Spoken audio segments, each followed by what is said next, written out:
Hello friends, स्वागत है आपका अपने यूट्यूब चैनल साइंस स्टडी के ऊपर।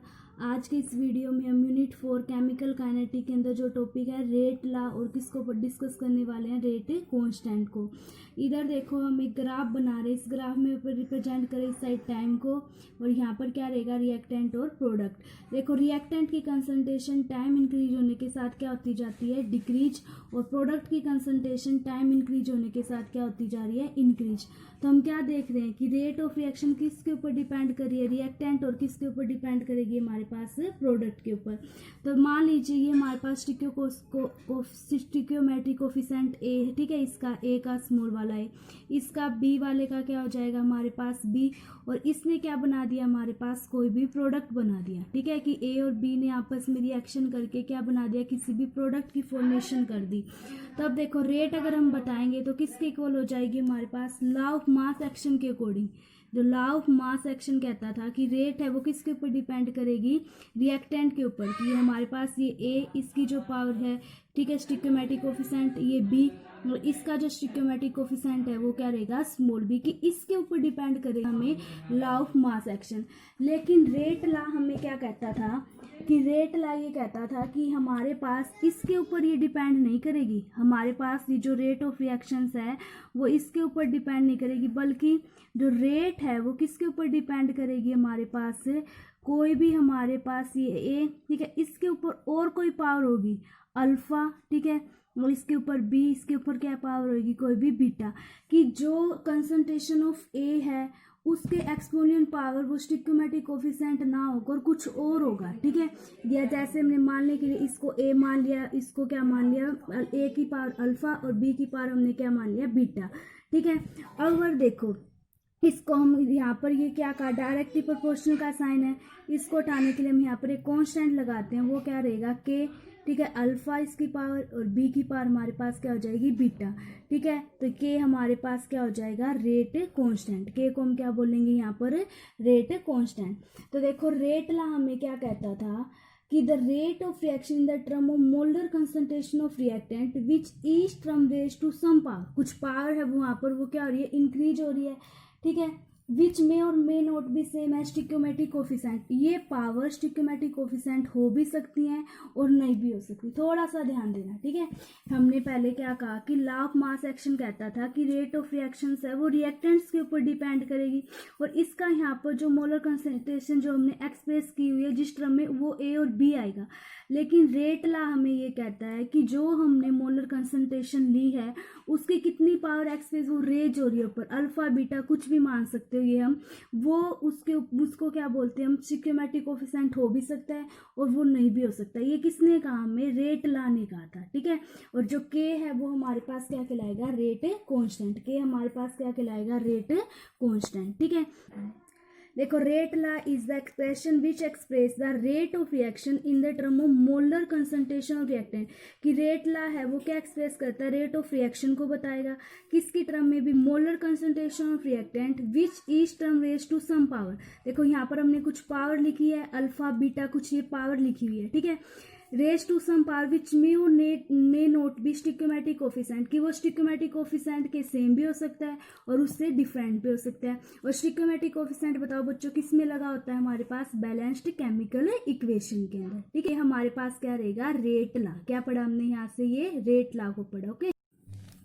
आगे देखो हमारे पास क्या रहेंगे, कैरेक्टरिस्टिक्स ऑफ हमारे पास रेट कांस्टेंट के, ठीक है, रेट कांस्टेंट है उसके बारे में क्या क्या बातें रहेगी।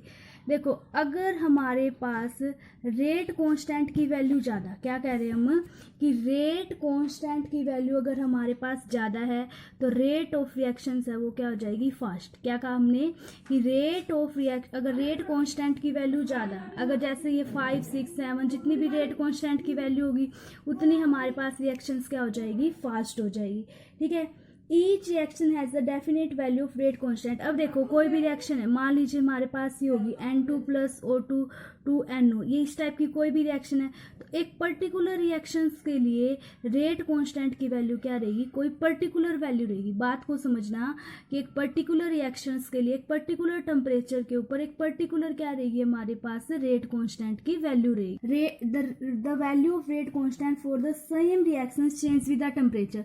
अगर आपने हमने टेम्परेचर को चेंज कर दिया तो रेट कांस्टेंट की वैल्यू भी वो क्या हो सकती है, चेंज हो सकती है। ठीक है, क्या कहा इसने कि the value of rate constant for the same reaction change with the temperature, कि टेम्परेचर के साथ आपके पास रेट कांस्टेंट की वैल्यू सेम रिएक्शंस के लिए क्या हो सकती है, चेंज हो सकती है।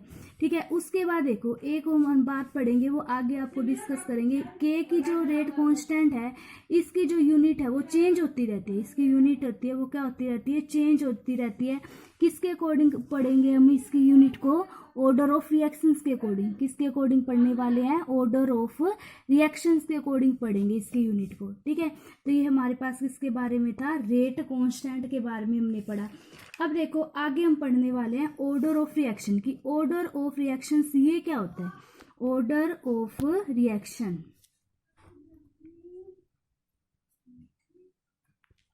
देखो ऑर्डर ऑफ रिएक्शंस क्या होगा, हमने ये कहा था कि रेट है जो हमारे पास, रेट ऑफ रिएक्शंस है, ये हमारे पास रेट कांस्टेंट होता था, ये मोलर कंसंट्रेशन ए और बी। आपने यहाँ पर देखो अल्फा और बीटा लिखा था, मैंने बोला था अल्फा और बीटा। तो देखो जब हम इन अल्फा और बीटा को ऐड कर देते हैं, क्या कहा हमने, जब हम इन अल्फा और बीटा को ऐड कर देते हैं, जो वैल्यू आएगी ना वो क्या कहलाएगी, ऑर्डर ऑफ रिएक्शन। उस वैल्यू को हम क्या बोलेंगे, हमारे पास क्या कहलाएगा, ऑर्डर ऑफ रिएक्शन की। जो यहाँ पर ये टर्म्स है अल्फा और बीटा को जब आप ऐड कर दोगे, जो वैल्यू आएगी वो क्या कहलाएगी, ऑर्डर ऑफ रिएक्शन। मान लीजिए किसी की एक पावर है, 1 + 1, इसको ऐड कर देंगे हम 2, तो ऑर्डर ऑफ रिएक्शन कैसे हो जाएगी, सेकंड ऑर्डर ऑफ रिएक्शन। इसको हम क्या बोलेंगे, सेकंड ऑर्डर ऑफ रिएक्शंस। ठीक है, अब उसके बाद देखो ऑर्डर ऑफ रिएक्शंस को हम क्या करने वाले हैं, डिस्कस करेंगे। कैसे हम पढ़ेंगे कि मान लीजिए जैसे ये रिएक्शन है 2NO2 + F2, ये हमारे पास रिएक्शन है 2NO2 + F2, ये रिएक्ट करे आपस में, इसको बना रहे हैं 2NO2F, ये बन रहा है। अब देखो इसके ऊपर हमारी वो डिपेंड करेगी कंसंट्रेशन, है ना, वो रेट ऑफ रिएक्शन, सॉरी, तो रेट ऑफ रिएक्शन इसके ऊपर डिपेंड करेगी, किसके ऊपर, N2 के ऊपर और F2 के ऊपर। अब देखो यहाँ पर एक्सपेरिमेंटली, एक और बात याद रखना, ऑर्डर ऑफ रिएक्शंस की वैल्यू हमेशा एक्सपेरिमेंटली मापी जाती है। ठीक है, अब देखो इसकी पावर भी 1, इसकी पावर भी 1, तो अब बताओ मुझे ऑर्डर ऑफ रिएक्शन क्या हो जाएगा बच्चों, 1 + 1, तो हमारे पास ऑर्डर ऑफ रिएक्शन इस रिएक्शन का क्या हो जाएगा, 2। तो ये कैसी रिएक्शन कहलाएगी, सेकेंड ऑर्डर की रिएक्शन। ठीक है, इसी प्रकार से देखो हाइड्रोजन + क्लोरीन है। ठीक है, हाइड्रोजन + क्लोरीन है, ये बना रहे हैं हाइड्रोजन क्लोराइड 2HCl। अब देखो एक्सपेरिमेंटली ये मापा गया है कि हाइड्रोजन और क्लोरीन की कंसंट्रेशन पर रेट ऑफ रिएक्शन डिपेंड ही नहीं करती, तो इसलिए ये कौन सी रिएक्शन हो जाएगी, जीरो ऑर्डर रिएक्शन। अब याद रख लेना, जो जो हम पढ़ रहे हैं ये पेपर में भी आ सकती है कि ये कौन सी रिएक्शन है, तो हाइड्रोजन और क्लोरीन वाली ये कौन सी रिएक्शन रहेगी, जीरो ऑर्डर रिएक्शन। ठीक है, अब हम हर एक रिएक्शन के एग्जाम्पल पढ़ते जाएंगे। ठीक है, जीरो ऑर्डर के, फर्स्ट ऑर्डर के, सेकंड ऑर्डर के। देखो फर्स्ट ऑर्डर के पढ़ते हैं सबसे पहले, कौन कौन से रहेंगे हमारे पास फर्स्ट ऑर्डर वाले। अमोनियम नाइट्राइट का हमारे पास डीकम्पोजिशन, देखो मैं यहाँ पर लिख रही हूँ फर्स्ट ऑर्डर रिएक्शन। कौन सी रिएक्शन रहेंगी, फर्स्ट ऑर्डर रिएक्शन, कि अमोनियम नाइट्रेट है जो हमारे पास NH2NO4,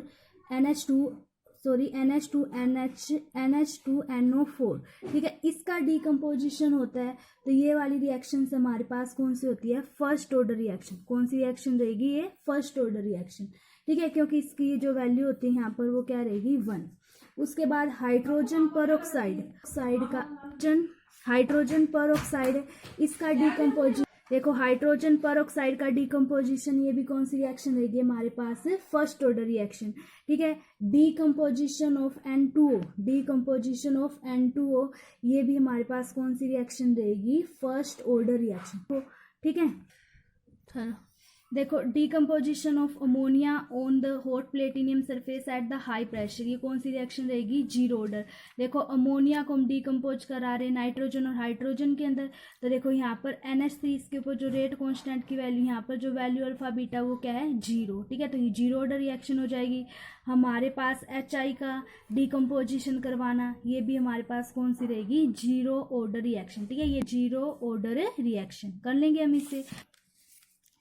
देखो reaction of zero order reaction, dissociation, अब यहाँ पर ध्यान देना डिसोसिएशन है। ठीक है, डिसोसिएशन ऑफ HI, ठीक है, कि 2HI है हमारे पास, वो टूट जाएगा हाइड्रोजन प्लस आयोडाइड में, तो ये वाली रिएक्शन कौन सी हो जाएगी, सेकंड ऑर्डर रिएक्शन। ठीक है, रिएक्शन बिटवीन NO3, ठीक है, NO और O3 के बीच में रिएक्शन, देखो ये वाली कौन सी रहेगी हमारे पास, second order reaction. Reaction of third order कौन कौन सी रहेगी, NO है वो ऑक्सीजन के साथ जुड़ेगा तो क्या बना रहा है, 2NO2। ठीक है, तो इसमें NO के ऊपर पावर कितनी होती है, एक्सपोनेंशियल पावर 2। ठीक है, तो 2+1, तो 2+1 तो ऑर्डर कैसा हो जाएगा, थर्ड ऑर्डर। कौन सा हो जाएगा, ये वाला थर्ड ऑर्डर। 2+3 ये कौन सा हो जाएगा हमारे, 2+1 ये क्या कहलाएगा, 3, तो ये कौन सा हो जाएगा, थर्ड ऑर्डर। ठीक है, उसके बाद 2NO+Br 2NOBr। ठीक है, तो NO के ऊपर कितनी पावर है, 2+1, तो ये क्या आ जाएगा, ऑर्डर ऑफ रिएक्शन थर्ड। ठीक है, कुछ रिएक्शन है उसमें देखो फ्रैक्शनल ऑर्डर होता है, मतलब कि ना तो पूरी वैल्यू होती है। जैसे देखो हमारे पास रिएक्शन हाइड्रोजन और ब्रोमीन के बीच करवा रहे हैं तो HBr बन रहा है। अब देखो यहाँ पर आप थोड़ा सा ध्यान दो, Br2 के ऊपर जो पावर है वो क्या है, हाफ है। ठीक है, तो ऑर्डर ऑफ रिएक्शन क्या हो जाएगा, हाइड्रोजन की पावर 1 + हाफ, तो क्या हो जाएगा हमारे पास 1 में हाफ। ठीक है, ऐसे इसको हम पढ़ सकते हैं। तो ये हमारे पास कैसा हो गया, फ्रैक्शनल वाला। ठीक है, टॉपिक रिवाइज करते हैं, क्या क्या हमने पढ़ा, रेट लॉ और किसके बारे में पढ़ा, रेट कांस्टेंट। देखो ये हमने ऐसे ही रिएक्शन दिखाई थी कि A+B रिएक्ट करके प्रोडक्ट बना रहा है, ये इनका दोनों का stoichiometric coefficient. Rate of law mass action क्या कहता था कि ये मोलर कंसंट्रेशन पे तो डिपेंड करेगी रिस्पेक्ट टू A और B, इनकी जो एक्सपोनेंशियल पावर A और B स्टिक्योमेट्रिक कोफिशिएंट ही होंगे, ये हमें लॉ ऑफ मास एक्शन कहता था।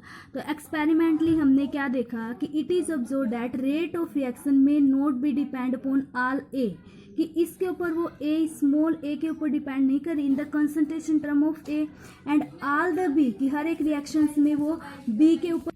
तो एक्सपेरिमेंटली हमने क्या देखा कि रेट ऑफ रिएक्शंस है उसमें वो हर एक बार मतलब कि कंसंट्रेशन जो A है इस A के ऊपर डिपेंड नहीं करी, इस B के ऊपर भी डिपेंड नहीं करी। तो जो रेट ऑफ रिएक्शंस है वो किसके ऊपर डिपेंड कर रही थी, अल्फा और बीटा के ऊपर। क्या देखा हमने यहाँ पर, अल्फा और बीटा के ऊपर।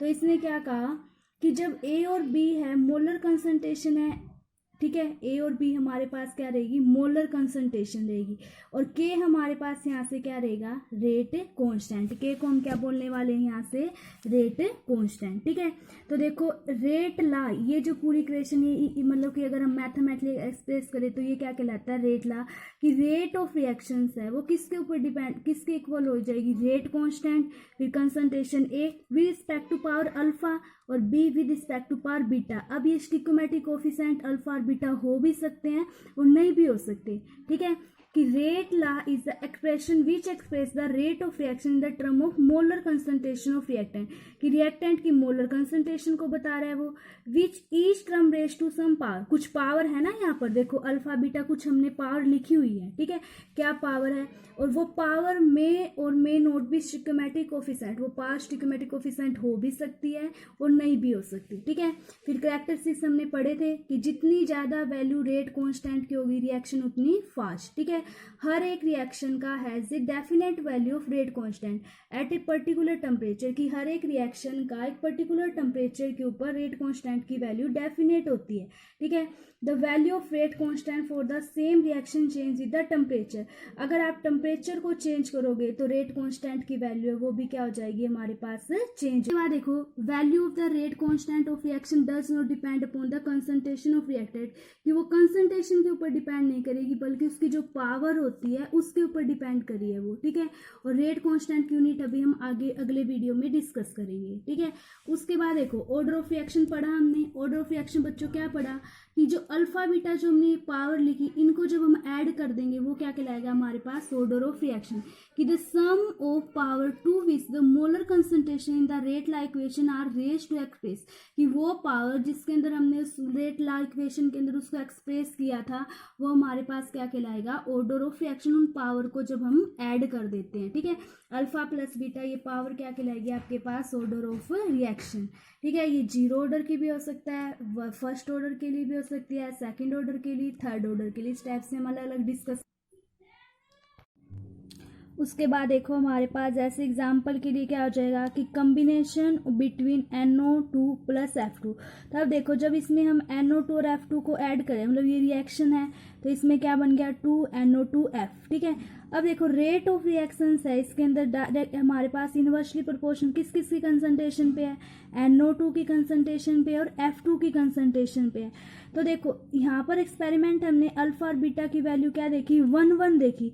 अब बताओ जब हम इस 1 और 1 को ऐड कर देंगे तो हमारे पास ऑर्डर ऑफ रिएक्शन क्या आ जाएगा 2। ठीक है, तो ऑर्डर ऑफ रिएक्शन हमारे पास यहाँ पर क्या हो जाएगा 2। ठीक है, उसके बाद जैसे और एग्जाम्पल ले लो आप कि हाइड्रोजन और क्लोरीन को जब हमने ऐड किया तो क्या बन गया हाइड्रोजन क्लोराइड HCl। तो एक्सपेरिमेंटली क्या देखा गया कि ये देखा गया कि जो रेट ऑफ रिएक्शंस है इसके अंदर हाइड्रोजन और क्लोरीन के कंसंट्रेशन के ऊपर इंडिपेंडेंट है, तो इसलिए ये जीरो ऑर्डर रिएक्शन होगी। कौन सी रिएक्शन हो जाएगी, ये जीरो ऑर्डर। उसके बाद देखो कुछ और एग्जांपल देख लो आप जीरो ऑर्डर के कि डीकम्पोजिशन ऑफ अमोनिया। अमोनिया को जब डीकम्पोज करवा रहे हैं हॉट प्लेटिनियम की सरफेस के ऊपर, हाई प्रेशर है वहां पर, तो अमोनिया है वो टूट रहा है नाइट्रोजन और हाइड्रोजन के अंदर। अब बताओ यहाँ पर अमोनिया के ऊपर वैल्यू क्या लिखी हुई है 0, तो हमारे पास जो rate of reaction order of reaction है सॉरी वो भी क्या हो जाएगा 0। ठीक है, thermal decomposition of hydrogen iodide, अगर हम इसको गोल्ड की सरफेस के ऊपर थर्मली मतलब कि हीट दे के करवाते हैं तो ये वाली रिएक्शन भी कौन सी रहेगी हमारे पास जीरो ऑर्डर रिएक्शन। कौन सी रहेगी जीरो ऑर्डर रहेगी।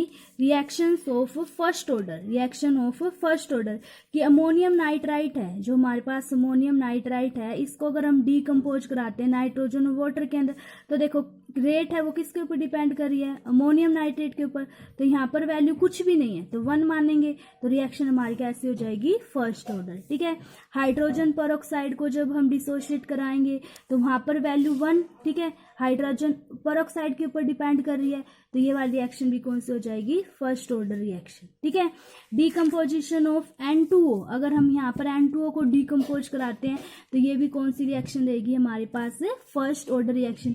ये ना पेपर में पूछे जाते हैं कई बार कि कौन सी रिएक्शन सेकंड ऑर्डर है कौन सी फर्स्ट ऑर्डर है, तो कुछ एक एग्जांपल हमें याद होनी चाहिए। ठीक है, अब देखो reaction of second order dissociation of HI, अगर हम HI का नॉर्मल डिसोसिएशन कराते हैं तो यहाँ पर देखो हाइड्रोजन प्लस आयोडाइड, तो यहाँ पर HI के ऊपर अब ये वैल्यू कितनी हो गई 2, तो ऑर्डर ऑफ रिएक्शन कैसा हो जाएगा सेकंड ऑर्डर रिएक्शन।